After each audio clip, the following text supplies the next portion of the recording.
All right, we're here at post-game news conference here after Bethel's second round victory against Lake Forest College by the score of 48-21, and we're joined by Mike McElroy, the head coach, in the middle, and then from left to right, it is running back Aaron Ellingson, it's quarterback Cooper Drews, and defensive back Nate Farm.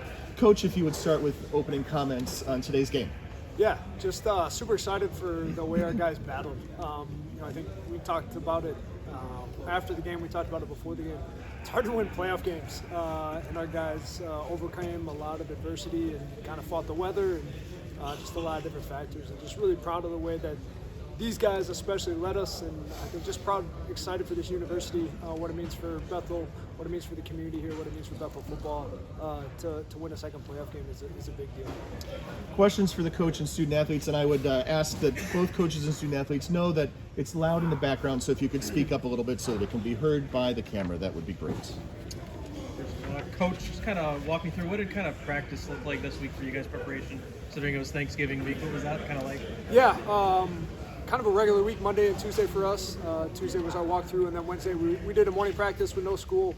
Thursday we got up early, and Thanksgiving practices are always fun because you get to be together on Thanksgiving, and it means you're playing good football if you're practicing Thanksgiving morning. So we had an early morning Thanksgiving, and then didn't bring them back until Friday afternoon. And again, just trying to, at this point in the year, just trying to take care of guys' bodies. I mean, we had a bye week 1, so we are, I don't know how many weeks in a row these guys have been running into each other, but it's trying to keep guys fresh as they can and sharp mentally.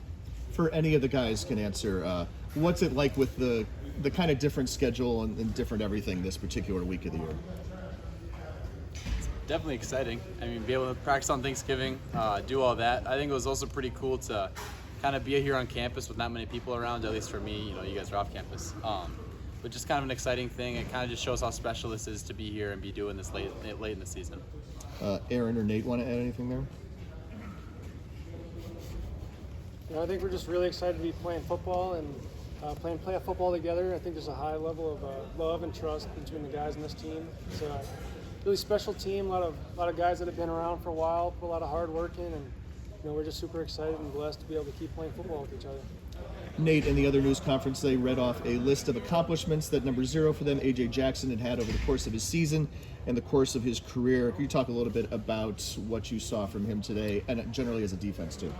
Yeah, he was a great player. He was one of the tougher players that we've played this year, certainly. I know he had a great catch on myself over the middle in the end zone. That was a tough one for me, but he's a great player. He was really fast. He'd get off the edge. He'd run hard. He'd run through guys. It took multiple guys to get him down. So it was really fun. Defensively, they came out punching. Their offenses had a lot of good players, put up some points early, but I think we were able to talk as players, and coaches had some good adjustments made for us in the second half, so we got to come out and fix some things.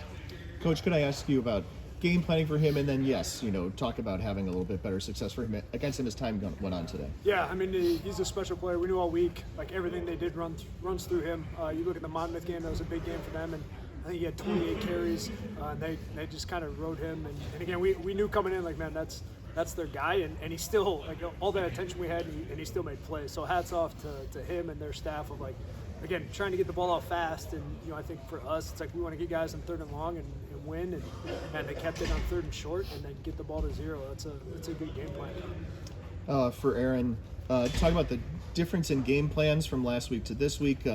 This week 22 carries. Last week the offense did some different things. Tell what it's like being in that situation. Yeah, I think both weeks we've been really focused on just kind of executing our stuff and playing our game. And I think parts of or certain drives last week and even the first half of this week, I think we just kind of struggled playing our game and with 3 and outs and stuff like that. So I think focusing on ourselves and executing our stuff really well has been the focus both weeks, and it was fun to see that develop in the second half to continue to put points up.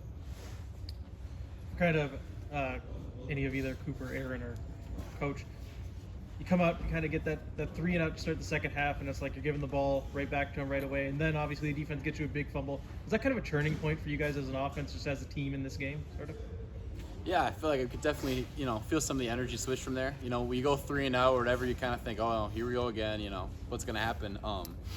defense made some really good plays for us today, and they brought us back in that football game. They definitely, for us offensively, gave us some energy back, and then after that we were able to get rolling. So just a really good turning point in the game there. Jim Moore? Yeah. Coach, what did you were there any kind of adjustments at halftime, especially on the defensive side of the ball, first half to second half, to really kind of lock them down a little bit more in that second half? Yeah, I mean, obviously you'd like to think you have some stellar halftime speeches and that changes the game, but we know that's not it, right? And so for us, it's I think just calling our guys back to what got us here, executing at a high level. I think a big thing for us this week, I think you look at that game right there and it kind of changed. Special teams really changed the tide. You block 2 punts and you have a fake punt early on where Elliott kind of makes an audible call that we had talked about all week, where we said, hey, if you like it, go for it. And so I'd like to take credit for that, but that was him making a call. But I think that really helped change the tide for giving us some juice, and our guys then responded, right? And again, like in a playoff game, it's like how do you just captivate the momentum, and I think our guys did that by making some big plays on specials. Aaron, for you, I would say I guess to piggyback off that a little bit, that fake punt, would you kind of see that very reminiscent of the Gustavus game last year? Yeah, so we kind of talked this week, just that if we get a certain look, that I can audible to the fake punt, and got a look that I wasn't necessarily expecting with 2 guys over on the gunner, and but talking to Marcus in front of me, I'm like, yeah, this looks pretty good. So looking at the 6, 4th and 10, and I'm like, okay, we better get this. And a little too close for comfort, but happy that we converted and got to keep the drive alive. And I think up in the press box where the big picture is, we just assume you guys are fake punting in order to not punt it to that guy on the other end of the field. But well, I think that was a large part of it. Was like, how do we kick it away from him? And like, you got to steal a possession when you let a guy like that catch it and return it, and that breaks the game for them. And so I think that was what we had talked about as a staff all year or all week, was we got to keep it out of Zero's hands. And so if we could fake a punt to steal a possession, that's a big deal. Cooper, another efficient game for you. Obviously different game plan, and a different game plan depending on what the opposition is giving you. But talk about that, and also doing it in the cold weather today. Yeah, the cold weather was kind of another cool challenge. We kind of talked throughout the week of that we're not going to let that affect us, or we're not going to talk about it. But obviously, you stand out there for a whole game, you're going to feel it. I was really proud about how we battled through the game. First half, we didn't put up the amount of points or finish drives in ways that we maybe wanted to. So I was really proud of our guys and how we were able to battle back and put the ball in the end zone to finish that game. I thought our line played really well. I thought Ellie played really well, and Jeeves. We ran the ball really well. So I was just really proud to see us kind of get back to playing our game.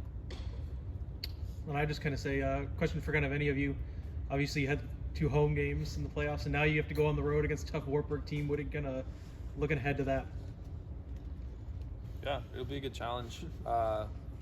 They came here last year, and we lost to them in our first game. So it'll be a fun kind of opportunity for some revenge, and a fun road trip. We haven't had too many of those. And I get work off on Friday, so I'm excited for that. Yeah, I mean, I think you're excited about, you can play the ARC champ, and those guys are going to be super well coached. They're going to be physical. They want it to be a rock fight. I mean, those guys are just battling 14 to 21 games, 14 to 7 games, and so we know that we're going to have to heal up, and we're going to have to go in there and just be ready for an absolute war. That's all I got. All right, congratulations, folks. Bethel University improves to 10-2 overall. They advance to the 3rd round of the NCAA playoffs, where they will face Wartburg, which defeated University of Wisconsin-Platteville on Saturday by the score of 19-14. Congratulations. Thanks guys. Thank you.